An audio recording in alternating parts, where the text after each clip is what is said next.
Pangandika kenya Pangandika sinjama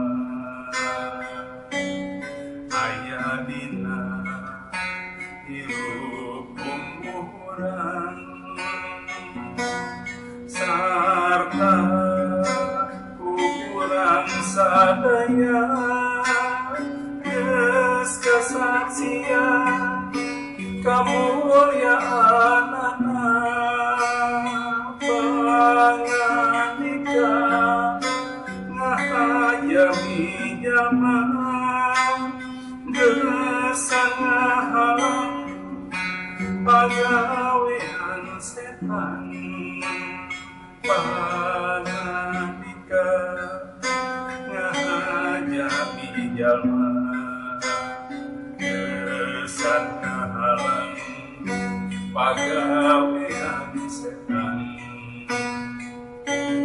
umatna urang singlah dina paharu kawasa alam sasar disalametkeun dicanda kerajaan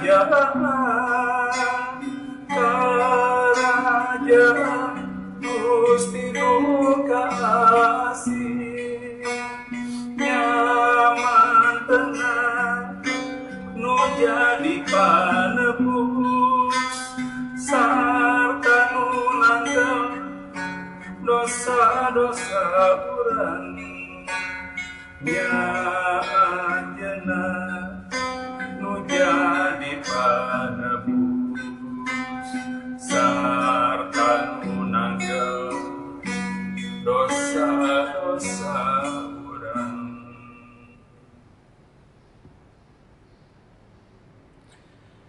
Saudaraku sekalian, mari di rumah kita masing-masing dan yang di gereja, kita lengkapi pada ini dengan kita mendengarkan firman Tuhan. Namun sebelum kita mendengarkan firman Tuhan, kita terlebih dahulu mohon pimpinan Roh Kudus dalam doa epiklesi. Mari kita berdoa. Bapa Surgawi, segala puji, hormat, dan kemuliaan kami naikkan kepadamu di dalam Sang Juru Selamat, penyedia surga Tuhan kami Yesus Kristus. Tuhan, kami di rumah kami masing-masing bersama anggota keluarga dengan penuh cinta kasih dan damai sejahtera, dan kami yang di gereja ingin mendengarkan firman-Mu. Ya Roh Kudus, hadirlah sejenak di hati, pikiran, perasaan, dan nyawa kami. Ya Roh Kudus, hadirlah di tengah-tengah keluarga kami, di rumah kami masing-masing, dimanapun kami berada, untuk memberikan pencerahan, sehingga kami tahu, mengerti akan firman-Mu, lalu melakukan dalam kehidupan sehari-hari. Tuhan, berfirmanlah, hamba-hamba-Mu sudah siap mendengarkannya. Di dalam Tuhan Yesus Kristus, Sang Firman yang telah menjadi manusia, kami berdoa dan memohon. Amin. Saudaraku sekalian, pembacaan kitab suci pada hari ini dengan tema budak teknologi versus hamba kebenaran terambil dari surat Roma pasal 6 ayat 15 sampai 23 dan Amsal 14 ayat yang ke-34. Dengarkanlah firman Tuhan. Roma pasal 6 ayat 15 sampai 23. Jadi bagaimana? Apakah kita akan berbuat dosa? Karena kita tidak berada di bawah hukum Taurat, tetapi di bawah kasih karunia? Sekali-kali tidak. Apakah kamu tidak tahu bahwa apabila kamu menyerahkan dirimu kepada seseorang sebagai hamba untuk mentaatinya, kamu adalah hamba orang itu yang harus kamu taati. Saya ulangi, yang harus kamu taati, baik dalam dosa yang memimpin kamu kepada kematian maupun dalam ketaatan yang memimpin kamu kepada kebenaran. Tetapi syukurlah kepada Allah, dahulu memang kamu hamba dosa, tetapi sekarang kamu dengan segenap hati telah mentaati pengajaran yang telah diteruskan kepadamu. kamu telah dimerdekakan dari dosa dan menjadi hamba kebenaran. Aku mengatakan hal ini secara manusia karena kelemahan kamu, sebab sama seperti kamu telah menyerahkan anggota-anggota tubuhmu menjadi hamba kecemaran dan kedurhakaan yang membawa kamu kepada kedurhakaan, demikian hal kamu sekarang harus menyerahkan anggota-anggota tubuhmu menjadi hamba kebenaran yang membawa kamu kepada pengudusan. Sebab waktu kamu hamba dosa, kamu bebas dari kebenaran. Dan buah apakah yang kamu petik daripadanya? Semuanya itu menyebabkan kamu merasa malu sekarang, karena kesudahan semuanya itu ialah kematian. Tetapi sekarang, setelah kamu dimerdekakan dari dosa, dan setelah kamu menjadi hamba Allah, kamu beroleh buah yang membawa kamu kepada pengudusan. Dan sebagai kesudahannya ialah hidup yang kekal. Sebab upah dosa ialah maut, tetapi tetapi karunia Allah ialah hidup yang kekal dalam Kristus Yesus Tuhan kita. Kitab Amsal pasal 14 ayat yang ke-34. Kebenaran meninggikan derajat bangsa, tetapi dosa adalah noda bangsa. Saudaraku sekalian, berbahagialah setiap orang yang mendengarkan firman Allah dan yang memeliharanya. Firman-Mu Tuhan pelita bagi kakiku dan terang bagi jalanku.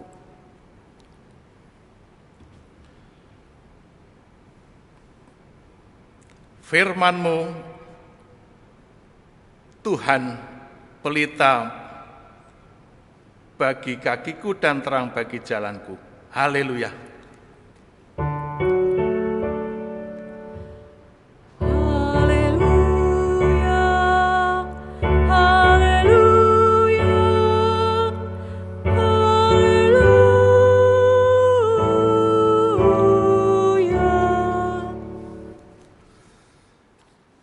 Saudaraku sekalian, di rumahnya masing-masing dan yang di gereja, tema khotbah saat ini adalah budak teknologi versus hamba kebenaran. Saudara-saudara yang dikasihi oleh Tuhan Yesus Kristus, sesuatu dikatakan budak jika sesuatu itu sama sekali tidak ada kebebasan dalam diri sesuatu itu. Jika budak itu adalah orang, maka orang itu hidup dan matinya tergantung kepada majikannya. Jadi, budak teknologi adalah teknologi itu yang menguasai atau yang membelenggu, yang membuat hidup dan matinya sesuatu. Sedangkan hamba kebenaran adalah hidup yang mengabdikan diri kepada kebenaran. Saudaraku sekalian, pada masa pandemi ini kita sudah lebih dari 1 tahun berlatih untuk membiasakan diri hidup dengan kenormalan baru. Di mana dalam kenormalan baru itu ada berbagai-bagai teknologi yang mau tidak mau harus kita lakukan. Mulai dari kehidupan pribadi, sekolah, bekerja, bermasyarakat, bahkan beribadah di gereja. Kita dilatih untuk terus pakai masker jika keluar rumah atau bertemu dengan orang lain, di rumah mencuci tangan dengan lebih rajin dan lebih bersih, bahkan bersih-bersih diri setelah bepergian dari mana saja, lalu menjaga jarak dan sebagainya, seperti yang disampaikan kepada kita sejak pandemi ini muncul di Indonesia, diumumkan pada bulan Maret 2020. Ketika pandemi COVID-19 melanda negeri kita, maka ada hal-hal yang sulit yang harus dilatih oleh kita semua, termasuk mereka yang tinggal di pelosok-pelosok desa di seluruh tanah air, yaitu penggunaan teknologi dan segala sarana dan prasarananya. Bisa kita ingat-ingat kembali bagaimana pertama kali sekitar April 2020 kita mempersiapkan segala perangkat teknologi elektronik yang menunjang berjalannya sistem ibadah di gereja kita. Sejak pandemi, gereja dalam menyelenggarakan segala bentuk ibadah, dari ibadah sekolah minggu, umum, pemuda remaja sampai lansia, gereja membutuhkan teknologi. Agar bisa menjangkau seluruh kalangan umat, sampai-sampai para lansia pun mau tidak mau harus belajar teknologi. Dan gereja harus memberikan fasilitas para lansia, barangkali, yang sangat tidak paham dengan teknologi. Sehingga gereja memberikan semacam pelatihan teknologi kepada umat. Dan gereja sekali tempo juga harus memberikan, pulsa atau kuota kepada jemaat yang membutuhkan lewat Zoom atau YouTube. Suatu awal yang tidak mudah memang untuk menggunakan teknologi. Namun akhirnya puji Tuhan bahwa para lansia pun sampai kini ada yang mahir mengoperasikan teknologi melalui HP maupun perangkat-perangkat aplikasi yang lain, laptop dan lain-lain. Bahkan untuk kegiatan para lansia sendiri, mereka bisa tetap aktif hadir secara online virtual. Nah, ini merupakan salah satu bentuk adaptasi baru, kenormalan baru yang cukup berat bagi seluruh jemaat. Belum lagi mereka yang tinggal di desa, di pelosok, di mana sinyalnya, putus-putus. Mereka harus memanjat pohon, mencari tempat yang tinggi, ke bukit, demi untuk melanggengkan atau bisa mengerjakan semua tugas-tugas. Saudara-saudara yang dikasihi oleh Tuhan Yesus Kristus, ada dua bacaan Alkitab pada ibadah minggu ini. Yang pertama, dari surat Roma pasal 6 ayat 15-23. Rasul Paulus menandaskan bahwa setiap orang adalah pelayan tuannya yang memerintah atas dirinya. Apakah itu kecenderungan hatinya yang berdosa dalam tindakan yang mengarah pada kematian, atau ketaatan dan kehidupan yang baru yang mengikuti jalannya pengudusan dan kebenaran. Rasul Paulus hendak membandingkan perbedaan antara dosa dengan hamba kebenaran. Kedua hamba ini sama-sama melayani suatu kekuatan tertentu, menyatu dengan si hamba, dan lalu menghasilkan buah. Mereka yang berbuat dosa disebut hamba dosa, yang upahnya adalah kematian. Sedangkan hamba kebenaran yang adalah mereka yang telah dibebaskan atau dimerdekakan dari dosa, dan dengan segenap hati telah mentaati pengajaran yang benar yang telah diteruskan. Buah dari hamba kebenaran adalah hidup yang kekal, suatu akhir kehidupan yang bahagia, sebab di ujungnya adalah kehidupan abadi di surga. Jadi jelas, melayani dosa menyebabkan kenajisan, kejahatan, dan kematian, dan melayani Tuhan Yesus menuntun pada pengudusan dan kebenaran, dan itu menuju hidup yang kekal di surga. Dan kita semua ini, orang-orang percaya ini, jemaat ini, yang sekarang adalah hamba-hamba Tuhan, dulunya sebelum dibaptis, kita adalah budak dosa. Namun kini, setelah dibaptis, kita sudah dimerdekakan oleh Tuhan Yesus dari lembah dosa dan maut. Dari Amsal 14 ayat yang ke-34 disebutkan bahwa kebenaran meninggikan derajat bangsa, tetapi dosa adalah noda bangsa. Penekanannya adalah pada kata kebenaran dan dosa.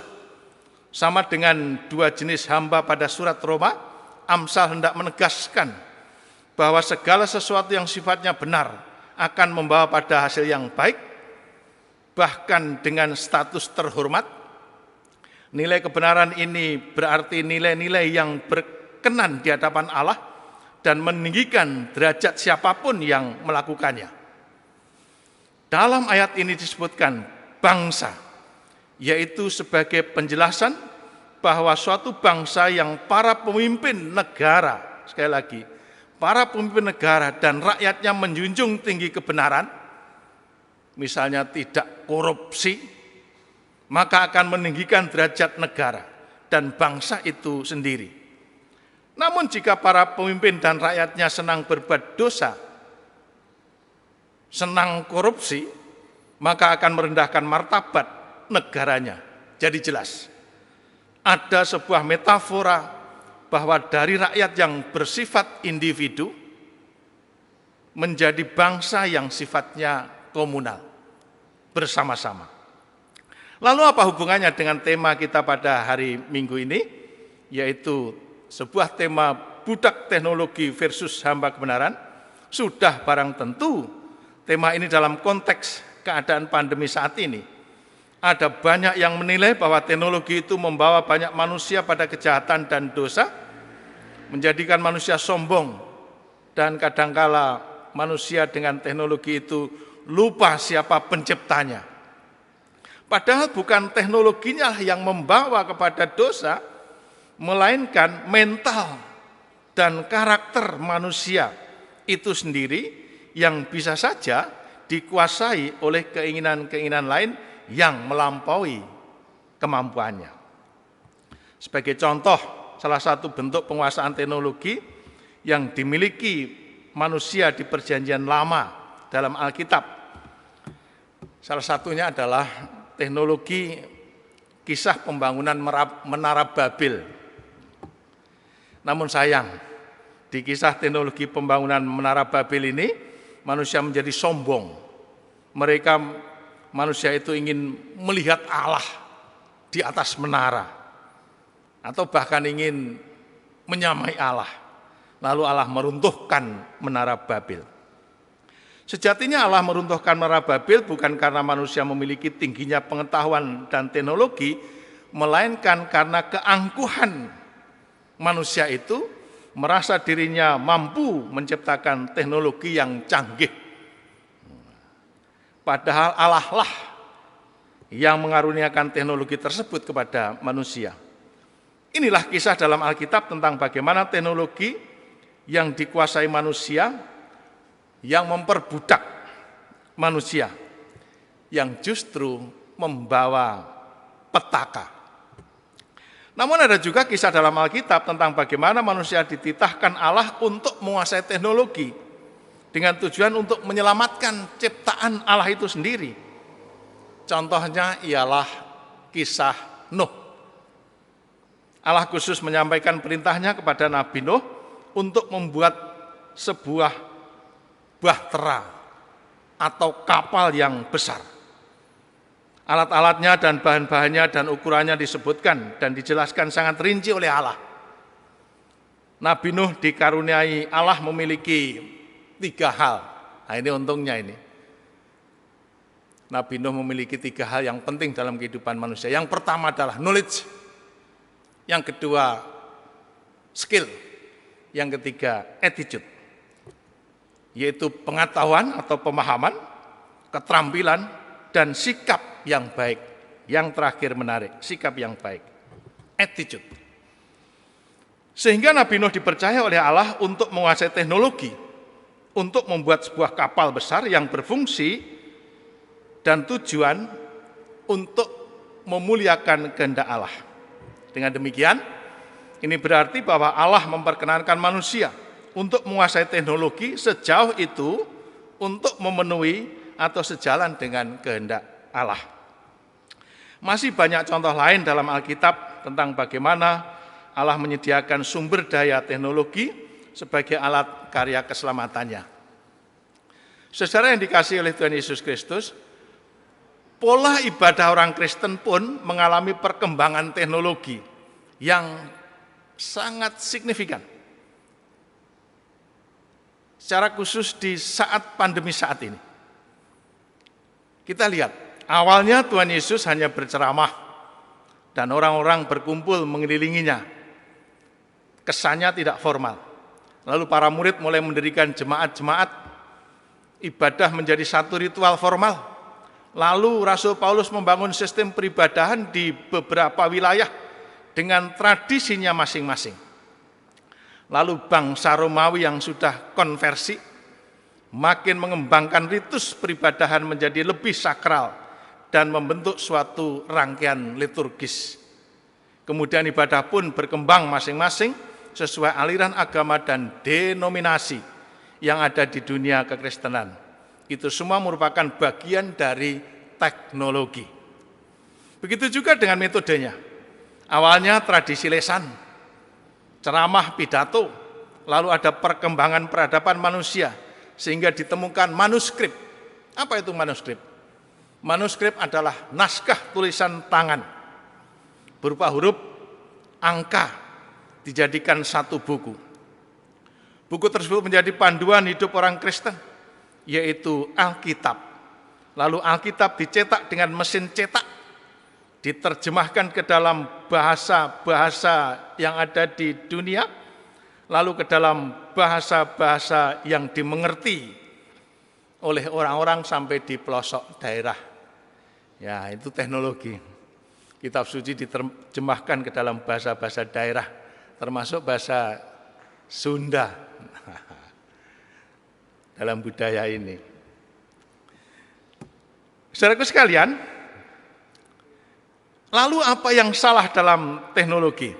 Yang salah adalah ketika kita tidak lagi mengingat bahwa teknologi yang ada, sumber daya yang disediakan, dan kemampuan intelektual yang dimiliki manusia itu bersumber pada sang pemilik yang sesungguhnya.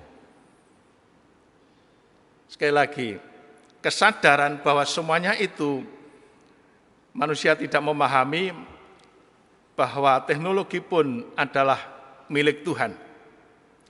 Sehingga manusia menjadi takabur, malah memuja dan menyembah teknologi itu sendiri. Padahal teknologi sekali lagi adalah milik Allah. Allah lah penguasa teknologi. Kita harus sadar betul bahwa di balik semua teknologi itu ada Allah, sang penguasa seluruh alam semesta dan seluruh peradaban teknologi. Jadi bukan teknologinya yang dosa. Allah sendiri juga menggunakan teknologi untuk menggerakkan manusia. Teknologi dan manusia itu saling bertaut, bekerja sama untuk mendukung pekerjaan Allah. Teknologi bisa membantu manusia sebagai alat untuk menyuarakan keselamatan Allah. Selama kita bisa melihat teknologi sebagai suatu bagian yang bermanfaat untuk iman dan spiritualitas kita, maka pasti kita tidak akan bisa dikuasai oleh hal yang mengarah kepada dosa. Saudaraku sekalian, mau tidak mau di masa mendatang yang serba penuh modernisasi, kita harus terus bergelut dengan teknologi yang barangkali sekarang ada, bahkan kita merasa asing, di hari-hari kemudian selalu ada dan lebih asing lagi. Namun kita juga harus memiliki kuasa dan kontrol yang lebih besar terhadap teknologi, agar kita tidak diperbudak oleh teknologi. Ini contohnya orang-orang yang diperbudak oleh teknologi yang ringan-ringan, yang ada di rumah tangga kita masing-masing. Inilah contohnya diperbudak oleh teknologi. Orang malah asik nonton YouTube ketimbang doa malam. Atau main TikTok bangun pagi ketimbang saat teduh. Atau menyebarkan hoax di media sosial ketimbang meneliti kebenarannya. Asik sendiri dengan smartphone ketika sedang berkumpul bersama keluarga. asik dengan HP-nya. Atau menjadi pemarah dan pembenci orang tua ketika kecanduan main game online. Atau menjadi boros karena terus belanja online. Atau tidak fokus belajar di kelas karena suka membuka situs lain ketika kelas online berlangsung. Atau harus berapa kali tik dalam persiapan ibadah karena bercanda atau tidak fokus. Nah ini, jangan sampai ini. Atau merendahkan orang lain karena orang lain tidak memiliki HP yang mereknya canggih seperti miliknya sendiri. Jika ini yang terjadi, maka kita kalah dan gagal dalam menahan diri untuk tidak larut dalam godaan perkembangan teknologi. Pada masa pandemi ini, kita memang sangat bergantung dengan teknologi, dalam tanda petik. Teknologi membantu kita untuk terus menghadirkan peribadahan bersama secara online atau virtual. Kita harus mengakui itu. Dengan adanya teknologi, kita masih bisa terus melayani, menguatkan iman, memberikan semangat spiritual dengan cara baru, walau tidak bisa bertemu, berjumpa secara fisik. Kalau tidak ada teknologi seperti ini, mungkin kita akan saling diam-diaman, tidak bisa bergerak. Saudaraku sekalian, sampai kapanpun teknologi akan selalu ada dan bahkan akan semakin bertambah modern, bertambah canggih. Jadi tinggal bagaimana kita sebagai manusia mampu memahami kehadiran teknologi dengan bijak. Sebab teknologi bagaimanapun merupakan sarana dan prasarana untuk meneruskan karya keselamatan Allah di dunia ini. Kita sebagai jemaat Kristen, sebagai hamba kebenaran, maka diharapkan dapat menggunakan setiap teknologi untuk sebuah kebenaran. Mari kita memahami dan sadar bahwa semua teknologi pada zamannya sendiri-sendiri, sekali lagi, pada zamannya sendiri-sendiri dan dengan warnanya sendiri-sendiri disediakan oleh Allah untuk memudahkan kita, manusia, untuk menyampaikan kebenaran dan karya keselamatan Allah di dalam Tuhan Yesus Kristus. Amin.